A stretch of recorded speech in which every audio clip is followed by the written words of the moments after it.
15 bisha May sanad kasta ayaa laga xusaa dhulka Soomaalida taa oo ku aastaysan maalinka dhalinyarada Soomaaliyeed waana xasuus sanadeed tilmaamaya halgankii dhalinyaradii Soomaaliyeed ee horseedka u ahaa xurriyaddii iyo askumaadii Jamhuuriyadda Soomaaliya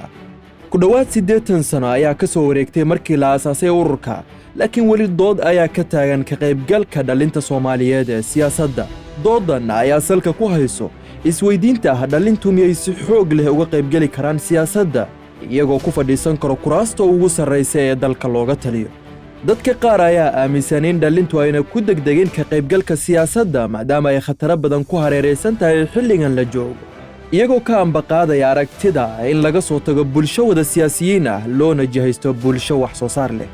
halka ay aragti kale sheegayso in dhalintu ay sal u yihiin wax ka beddelka siyaasadda dalka ayna tahay inay saamayn ku yeeshaan isbeddelada siyaasadeed oo socda xukuumadihii dalka soo maray ayaa ku kala sarreeyay saamisiinta dhalinta ee ka qayb qaadashadooda arrimaha siyaasadda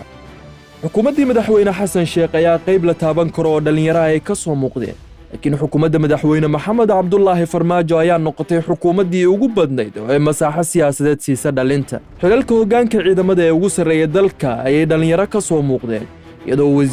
wasiirra ku-xigeenna da'yar ay ku soo biireen golaha fulinta xukuumaddii farmaajo dhinaca kale golayaasha baarlamaanka ayaa laga arkayay muddooyinkii dambe tiro dhalinyaro ah oo ku guulaystay kuraasta deegaan doorashadooda kuraasta dhalinyarada ayaa sii korortay ee baarlamaankii tobnaad halka ay u sharaxan yihiin baarlamaanka 11aad dhalinyaro doonayso inay qayb ka noqdaan masiirka siyaasadeed ee dalka laakiin su'aasha isweydiinta mudan ayaa ah maxaa hortaagan dhalinta siyaasadda ku biirtay inay is abaabulaan oo isbeddel dhab ah la yimaadaan